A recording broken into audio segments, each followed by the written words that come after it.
नवनवीन ताज्या घडामोडी जाणून घेण्यासाठी लाल दिवा न्यूज चॅनलला लाईक करा, शेअर करा आणि सबस्क्राइब करायला विसरू नका। यशस्वी शिंदे वय वर्ष 22 या मुलीचा दाऊद नामक व्यक्तीने खून करण्यात आला।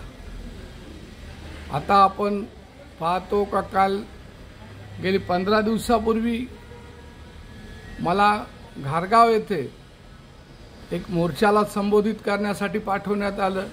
त्या ठिकाणची दुर्दैवी घटना पाहिली तर अख्खं गाव त्या मोर्चामध्ये सामील। आपण 130 कोटी लोक आहोत आणि 30 कोटी लोक आपल्याला घाबरून सोडतात। आपल्या मुलीबाळे तिचं लग्न, तिचा धर्म परिवर्तन केलं, तिच्याशी लग्न केलं आणि तो मुलगा बेभान होऊन आनंद उत्सव साजरा करतोय। त्या घारगावमध्ये जाऊन मी जेव्हा सांगितलं का रे ह्यांना खऱ्या अर्थाने तुडवलं पाहिजे, खऱ्या अर्थाने आपल्या लेकरा बाळांचा। आता ह्या मुलीचं शिंदे नामक 22 वर्षाची मुलगी, तिची काय चुकी असेल? 22 वर्षात तिला काय प्रेम आणि काय माहिती आहे? नाशिक शहरामध्ये एक अशीच घटना घडली। तिचं सुद्धा साध्या लेटर पॅडवरती धर्म परिवर्तन केलं, त्या मौलवीने लग्न लावलं। आपण प्रशासनाकडे जातो, प्रशासनाच्या कायद्यातच नाहीये। प्रशासन काय करेल? जर का जातीत लग्न जर का लावून देत असाल, आंतरधर्मीय लग्न होत असेल, याला जर का कायद्यात जर का आपण करत नसाल तर मग असे मर्डर, असे कितीतरी आम्ही हिंदूंनी मर्डर हे करायचे आणि आम्ही मोर्चे काढत राहायचे। दुर्दैव याचं वाटतं का आता मोर्चे नाही, आमच्याकडे घोटीला मर्डर झाला, एक मर्डर इगतपुरीला झाला, त्या गोरक्षकांनी ब्लीम वॉन्चिंग मध्ये ते झाले घटना। म्हणजे या घटना अशा जर का घडत असेल आणि यांनी थंड डोक्याने हा जो दाऊद नामक मुलगा आहे, ज्या मुलांनी लग्न लावलं, धर्म परिवर्तन करून नाशिकला लग्न लागलं, धर्म हे अतिशय थंड डोक्याने वागतात, ते अतिशय थंड। आणि आपण म्हणतो मुलींचं प्रेम कसं काय होतं, तर एखाद्या मुलीच्या 24 तास 48 तास वर्ष 2 वर्ष तिच्या मागे लागल्यानंतर ती त्या जाळात अडकते ना हो।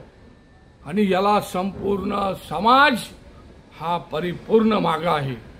आणि निश्चित या शिंदे नामक मुलीचं जे तिचा खून करण्यात आला त्याचा निस्ता निषेध नाही, तर मी सन्माननीय मुख्यमंत्री असतील, गृहमंत्री असतील, जर तुम्हाला या महाराष्ट्रामध्ये परत भारतीय जनता पार्टीची सत्ता लागत असेल, सत्ता पाहिजे असेल, आपण आता धान्य मोफत दिलं, आता आपण 1500 रुपये दिले, पण हे जातात कुठे, हे होतात कुठे?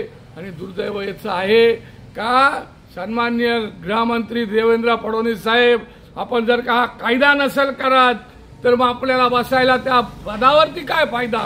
आम्ही हिंदू सकलचे मोर्चे काढले, आम्ही संपूर्ण महाराष्ट्रभर मोर्चे काढले, लव जिहाद संघर्ष समितीने आम्ही किती मुली आणल्यात, आमच्या बेटी बचावनी किती मुली आणल्यात, गोरक्षकांवरती किती हल्ले झाले। आणि हे सर्व होत असताना दुःख होतं का आपण कायदा करत नाही। निश्चितच येणाऱ्या विधानसभेमध्ये हा कायदा झाला पाहिजे, याची घोषणा आपण आत्ताच करावी का जेणेकरून कुठल्याही प्रकारे या महाराष्ट्रामध्ये भारतीय जनता पार्टीची सत्ता आली पाहिजे। नाहीतर याच्यापेक्षाही भयानक परिस्थिती खरी होईल का या रस्त्यावर सुद्धा कर्नाटक सारख्या गाया कापल्या जातील।